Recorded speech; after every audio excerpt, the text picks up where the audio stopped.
Hi, this is Mark. And this is John. And And we're we're the the Armchair Armchair Thinkers. And today we're going to be talking about the Brexit, which was Britain voting to leaving the EU. And that was amazing, wasn't it? That was completely against what people thought. Yes. 48 voted to stay and 52 to leave. And there was high voter turnout. Everybody was expecting that people would get scared and then, like vote the Scottish to remain. referendum. Exactly. The Scottish referendum was, about 10% more for staying in the UK rather than leaving. And it was just, people panicking at the last second, and that did not happen this time.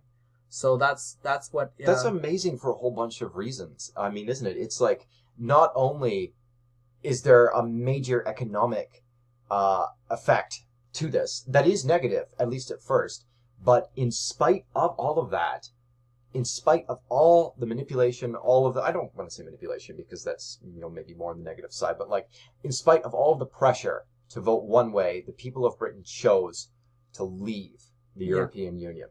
Yeah, and, 3 out of the 4 major parties in Britain voted to... all of them except for UKIP, I think. UKIP would have wanted to leave. The Conservatives, the Liberal Democrats, and the Labour would have wanted to stay. And they would have... all the politicians there would have, got their voters to vote to stay. Mm-hmm. And what does this mean? I think it's very clear that, and it doesn't matter what your opinion on this is, it's clear that people are paying attention more to politics. Yes. They're not just kind of letting things flow over them, and they're very unhappy with the situation as it was. Yeah. And, David Cameron would have had rules where you could have 0 labor contracts where, the employer just calls you up and then you come in, and even if you have no hours, you count as employed. Yep. And, variety of things. And these things also made it very easy for immigrants to come in, because a Polish immigrant could come in and work at 3 or 4 0-hour contracts and make some money. So those were some of the things that were kind of motivating the whole thing. But I think it was a lot more than that, wasn't it? Well, I just want to point out, if you're a Polish immigrant, you go into France, are you likely to get a job, right? Not very likely. Or, Germany, the economy's better, but on the other hand, every workplace is unionized. Yeah. So you go to Britain, and there you're able to find, a job nobody else would take because they have those. Yeah. Yeah. And, because it's one of the few places in the EU that's really strong for jobs, that means that they get their undue share. And it's not that they're, like, xenophobic. There might be people that are xenophobic in the country, but it's sort of a red herring. Like, the fact is, like, Britain specifically, as a country, taken on its own, is in a position where tons of people can easily move there to take a job, and they're just not in a position to be able to handle it. Yeah.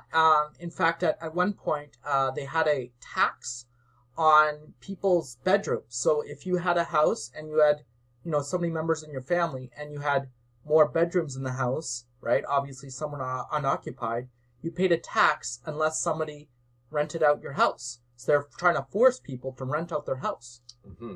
Yeah, which just shows that, like, okay, it's so bad that you have a housing shortage. And the thing is, with the economy, you need more immigrants to come in so that there can be people that will work for lower wages, so you can get people in more debt, and the cycle continues. So the weird thing is about this, no matter what reasons the people voted for, even whether or not it was a good decision long term or not, I think the EU was really kind of coming apart anyway, so it might not really matter. But it's the people speaking. So this is a sign of 2 things. 1, people are more engaged, which I think is fantastic in and of itself. And 2, they're fed up with the current way of doing things. Yeah, and, Europe has had political problems for the last 5 years. Had several countries that need to be bailed out, one of which, Greece, went bankrupt, plus 20% unemployment. And any reform would involve either a larger EU budget and spending that money on Greece or in other countries, or, like mass taxation redistribution, like a federal system where countries like Britain would be paying money into countries like, Poland, which is underdeveloped, and Greece, which needs the help. Exactly.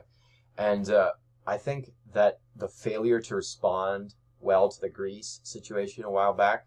And the whole Eurozone crisis, the failure to kind of really come to terms with what was happening and suggest new strategies for the future, has just started a boil in that pot. Yeah. And the boil is now boiling over, and Britain is just the first swell, I think. You're going to see the Netherlands probably making some noise about this, because I know they've been very unhappy with the union. Mhm. Already, France and Germany are kind of panicking, and they're kind of rallying, at least those politicians that are pro-union, they're kind of rallying people to stay together and not lose faith in it. But the thing is, it's not working the way it used to, and the people of Europe are at a crossroads, and they need to decide both for their individual countries and perhaps the continent as a whole, what's best going forward. And I want to point out, France could be one to leave, and the EU. That would just be like Germany land. Well, they're pretty much the only economy left other than France. Well, I mean, there's Italy and Spain, but Italy and Spain can't exactly stand up to Germany when they are dependent on them. And also, Spain has like a 50% unemployment rate.